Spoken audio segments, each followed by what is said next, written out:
Hey Snapchat, it's Sunday. I'm about to go ref some soccer. I thought I'd offer you some startup tips on raising capital before I do.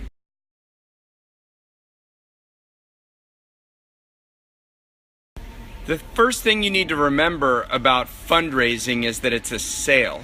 The product you're selling is you and your company, and you need to run it as a sales process.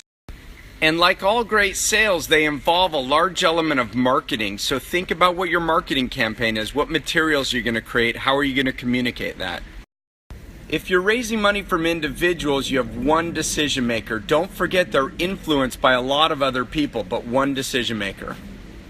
But that's kind of obvious. What I mostly want you to know is raising money from VCs is like any sale to a group with all the group dynamics. Be conscious of that.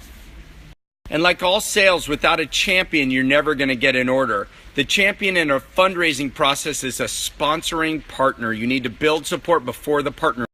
If he or she is not prepared to advocate for you in a partner meeting, you're simply not going to get their money. So that's what you need to think. You need to think, how do I get them leaning in?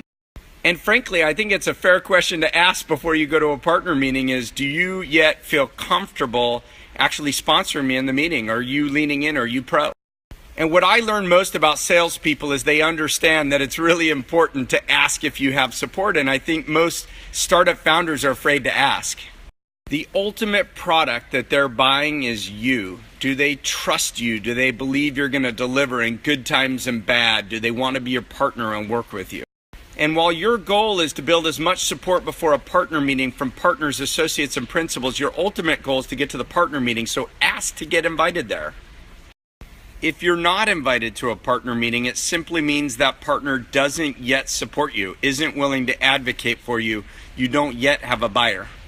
And I know most VCs won't even understand what I'm saying because most VCs don't think about sales. They think that they're rational decision makers. I promise you, raising money is a sale. In any group decision, you need to understand who are all the other people in the room, who's against you, who's for you, who's leaning in, who do you need to influence, who's important.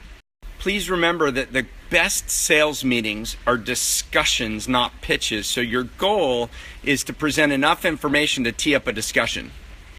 Make sure if you have a pitch deck that you make your points concisely. It needs a narrative. People need to understand what it is that's unique about you. Don't make them think.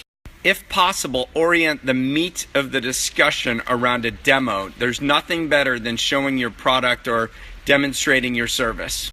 The best tool for making sure you're not overly pitching or selling is to tee up questions in your deck designed to get people talking. Ask them what they think. Know that rapport is best established when other people are talking to you and weighing in with their opinions. They like to hear themselves think. And so that's why you want to, like all great sales campaigns, what you do next matters as much as the meeting. Follow up. Find ways to be persistent after the meeting. Create follow-up materials, create more reasons to have a discussion, create more reasons to have a debate, get back in front of the sponsoring partner or other partners. And because all great sales campaigns are supported by marketing, think about what materials you're going to create after the meeting. Think about what successes you can show after the meeting to demonstrate traction. Finally, like in all great sales campaigns, you need to bring out your references. Your references need to lobby on your behalf just like you would in any sales.